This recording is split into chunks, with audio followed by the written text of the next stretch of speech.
Hello, I'm the real-life fake wizard. Indie game discoverability is a well-known crisis in the gaming marketplace. In 2023, more than 14,000 games were published on Steam, with roughly 40 being posted per day. Around 80% of those titles earned less than $35,000 in their lifetime, often failing to recoup their development costs at all. For most indie developers around the world, they're often working with a small, self-funded budget, spending years making something they believe to be extraordinary, and after release, they watch it vanish into the noise. There are a lot of games out there. You're competing with not only other indies, but the entire AAA industry and their entire AAA marketing budgets.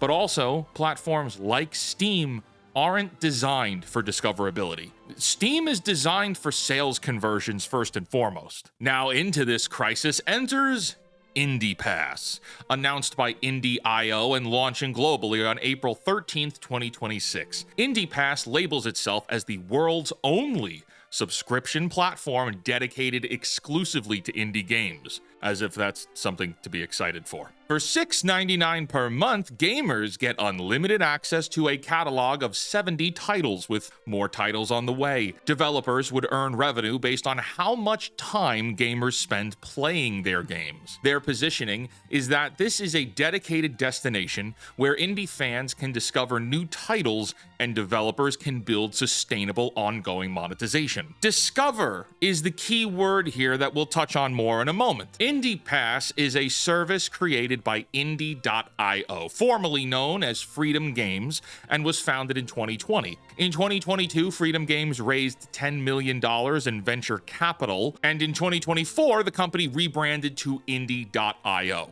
For the most part, I really enjoy some of the games published under Indie.io. I don't have a problem with the games they publish. However, this pitch of yet another subscription service will work on exactly one type of people, and that's people who haven't been paying attention at all. If you know how predatory subscription models have been for both creators and subscribers, you'll already see the problems coming. Whether it be in music, movies, gaming, or software as a service, it's always all the same story. Again, discoverability is the top-of-the-line #1 root problem in indie gaming. There are ways to mitigate that, sure, and lots of people are trying. And I wished that a company with millions of dollars behind them like Indie.io would have attempted to do something about that.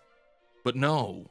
It's another subscription service, and another subscription service will not resolve the widespread discoverability problem. All this is going to do is create another middleman to come in and take a cut of indie developer revenue while furthering the divide between units sold and ownership. There is only one person a service like this benefits, and it's not the developers, and it's not the gamers either. Join us this summer for the Indie Game Circuit, a 3-day indie game showcase as part of the Southeast Game Exchange in South Carolina. You are cordially invited. Developers, we want to show off you and your games, give you the opportunity to meet gamers, get real feedback, and compete in a friendly competition for Indie Game Awards. Gamers, there will be on-site events and competitions daily where you can win exciting prizes and meet some of your favorite creators and voice actors. Join us this summer at the Southeast Game Exchange in Greenville, South Carolina, July 17th through the 19th. And developers, slots are limited, so apply now. The link is in the description of this video. We will see you there. I want to take a moment to be transparent about where I stand in this controversy because I kind of have a toe dipped in the pool here. Over the past 2 years, when I've said in videos we need to support indie games, the response I've gotten from gamers has been pretty widely, "Wizard, where do I find them? I don't know where to look." And that led us down the path of eventually creating Fake Portal, which is a directory of indie games. It's not a store, it's a library to find new games, and then we redirect from Fake Portal to the storefronts like Steam or PlayStation or Nintendo. We don't get a cut of any of this. This entire operation is free for gamers and developers. We're paying everything out of pocket on this. Firstly, because we want to, but secondly, because no one else is doing it and there's a need in the marketplace for something like this. And that takes us into the IndiePass conversation. When people started tagging me on Twitter to see this IndiePass announcement, without even looking at it at first, I thought, oh, awesome, okay. Another directory for people to find games. That's great. We need that. If these guys are doing anything similar to me and Fake Portal, we're gonna learn so much from each other. Maybe we can make Fake Portal better. Maybe we can work together in some way. Maybe we can compete, and inside of that competition, it's more like professional wrestling, driving more people to both platforms, which means more indie games get more attention, and we can literally use the marketing to... No, never mind. Not gonna happen. They're a subscription service. If IndiePass were a sincere and structurally sound attempt to solve any of the problems in the indie ecosystem, we would be championing it here. But after researching the platform, clearly we're not. Here is what IndiePass is offering developers. A developer submits their finished game, and if accepted, the game enters a catalog of 70+ titles. Subscribers pay $6.99 per month. Indie.io takes an undisclosed platform cut. Whatever remains is then distributed among developers based on how much time subscribers spend playing each game. Indie.io has not disclosed the size of its platform cut. It has not disclosed the algorithm or methodology for tracking playtime. It has not disclosed how games will be featured, surfaced, or promoted within the platform. It has not provided any mechanism for developers to independently verify the accuracy of playtime tracking or revenue calculations. Minor caveat here, this information is as of right now. I'm going to give them the benefit of the doubt and say they're still early out, the system is not live yet.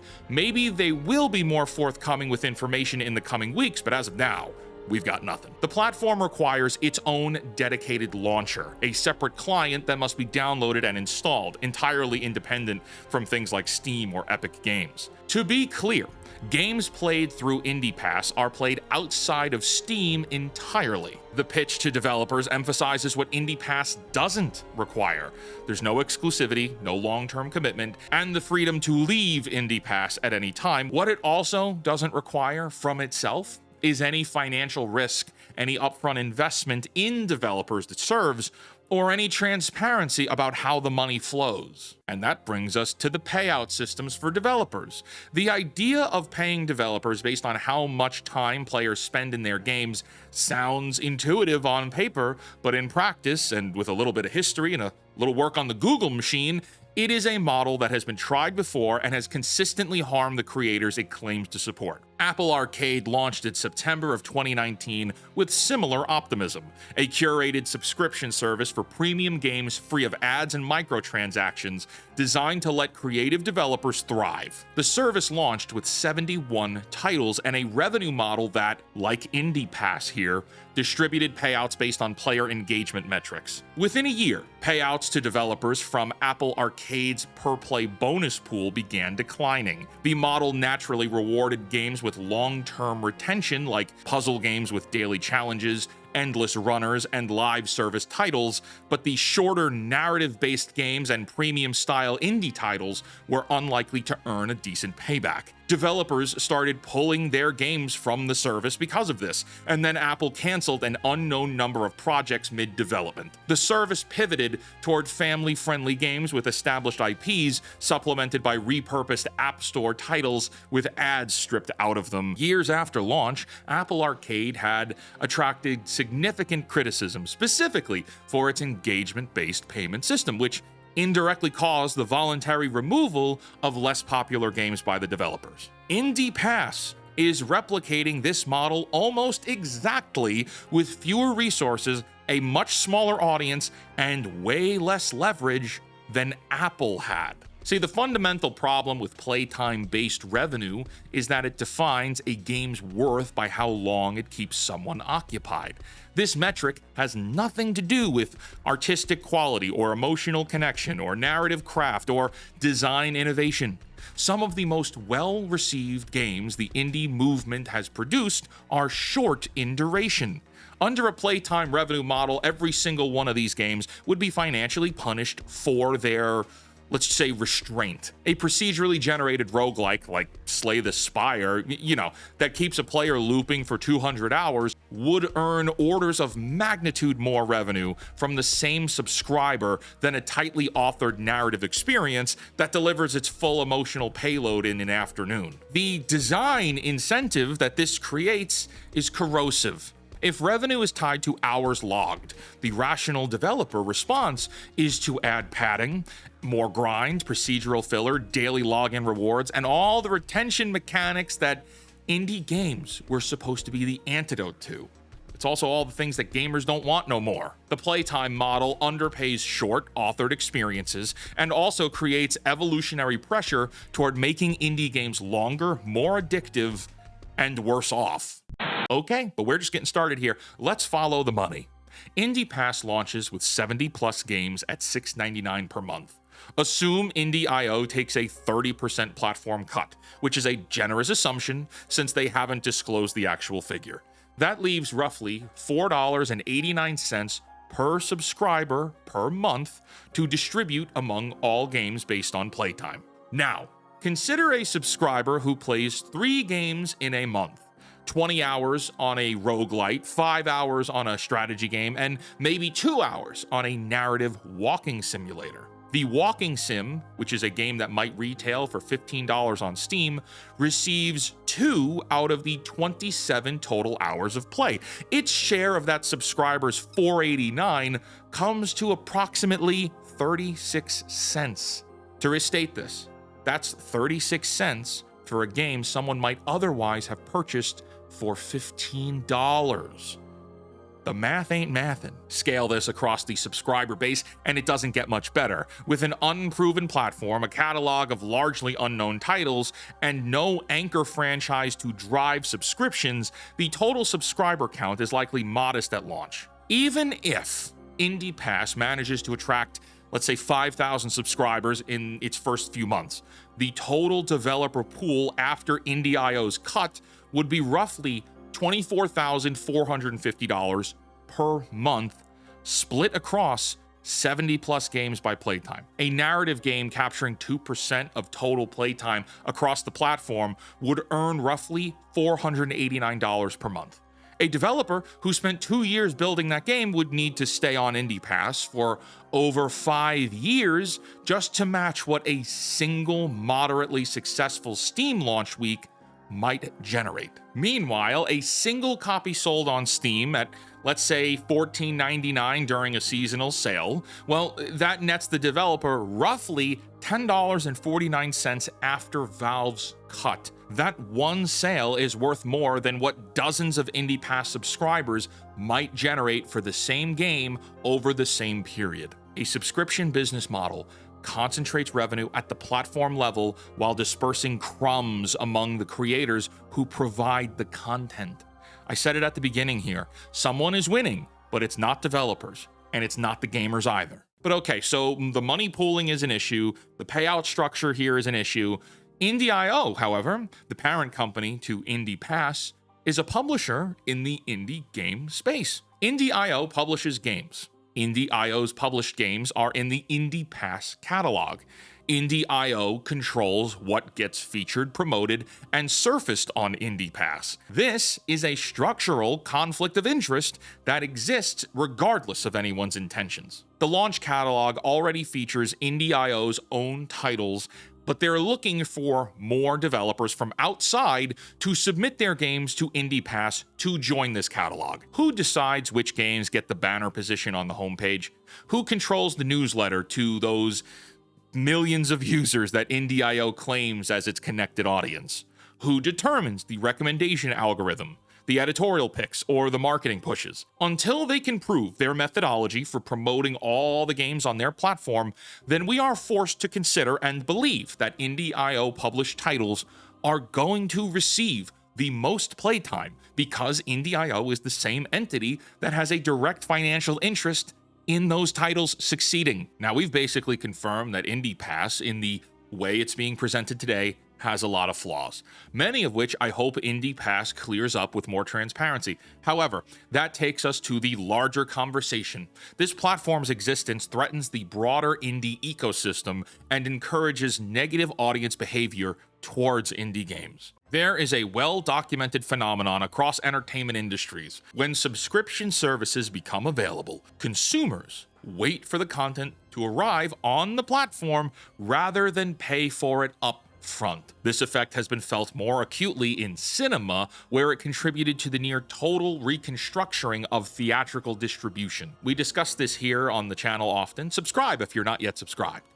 IndiePass targets this dynamic at the most vulnerable point in the indie ecosystem. Xbox Game Pass, for instance, trains a general gaming audience to wait. IndiePass trains the indie-specific audience, which is a very different audience, to also wait, which will be nuclear levels of devastating to the indie marketplace. The indie market requires early adopters, day one purchasers, and people who leave Steam reviews within the first week, because all of that engagement drives the small amount of algorithm grace given to developers. If you don't catch this momentum early on Steam, the odds are you won't catch it at all on a place like Steam because of how competitive it is. These gamers that I discuss here are the most valuable customers in the indie economy.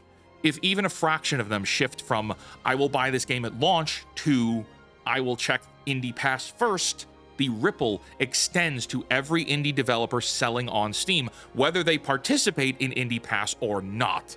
Indie gaming requires a direct-to-consumer relationship, which is defined as a developer creates something, a player pays for it, and then the player gives feedback and becomes an advocate for that game. Subscription platforms insert a middleman into that relationship and capture the value from both sides. And they're killing off the B2C element that is the lifeblood of the entire marketplace. It's further than that too. IndiePass frames its lack of exclusivity requirements as developer-friendly. In practice, simultaneously available on IndiePass and Steam creates a price arbitrage against the developer's own product. If a game is available for $20 on Steam and simultaneously accessible through a $7 monthly subscription, the rational consumer who is aware of both options has no financial reason to just buy the game outright. Indie.io knows this. They're banking on this. This is the entire intention behind a subscription model like this. Again, putting developers in a position where they need to make a Faustian bargain that can result in the loss of copious sales dollars. The problem is discoverability, not the sales platform. And that takes us to the next layer of this discussion, because this just keeps going. This is a bad one, you guys. If we actually listen to what indie developers are saying, how do they feel about publishers in the current climate? Tim Bender, CEO of Hooded Horse, the publisher behind Manor Lords and Against the Storm, stated publicly in January 2026 that most indie publishers are, quote, predatory and opportunistic.